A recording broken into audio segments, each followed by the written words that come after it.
जो भारतीय जनता पार्टी की प्रवक्ता है, मैं उनको एक चीज और नोट करने के लिए कहूंगा। अभी हाल ही में कुछ समय पहले हरियाणा प्रदेश के अंदर CRID के माध्यम से, यानी कि सिटीजन रिसोर्स इंफॉर्मेशन डिपार्टमेंट के तहत 6000 CPLO की वैकेंसी निकाली गई।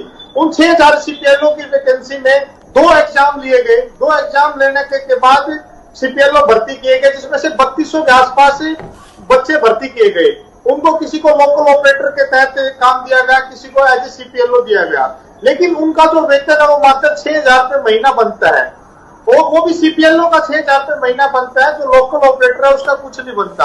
आप ये बात भी नोट कर लीजिए, क्योंकि 3-3.5 हजार जो हमारे वो भाई बहन हरियाणा प्रदेश के अलग अलग जिलों से हैं, वो इस मामले में कई बार सरकार के अनेक मंत्रियों से मिल चुके हैं, DC के माध्यम से ज्ञापन दे चुके हैं। उनके बारे में विचार करने की जरूरत है।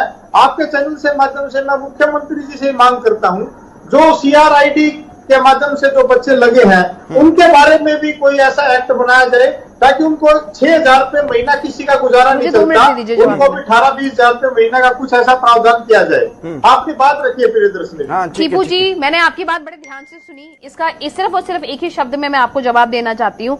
CRID के आपने जो कर्मचारियों के बारे में सोचा है, ये आपने सरकार से हटने के बाद क्यों सोचा? पहले ही सोच लेते। 4.5 साल तो आप लोग भी सरकार में थे।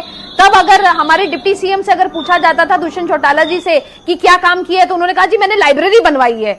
आप ये सोचिए कि एक डिप्टी CM अगर ये बात बोल रहे हैं कि जो सरपंची का काम है। टीपू जी, मैं आपको ठीक करना, हमारे सरकार से बाहर जाने के बाद CRID का जो रिजल्ट आया है, नहीं मैं आपको ठीक करना चाहूंगा। नहीं, और आपने, मैं आपको और चीजें, टीपू जी आपकी बातें बड़े ध्यान से सुन।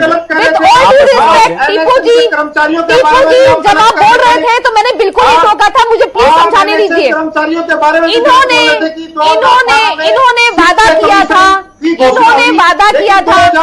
सरकार ने वादा किया था कि गुड़गांव में 75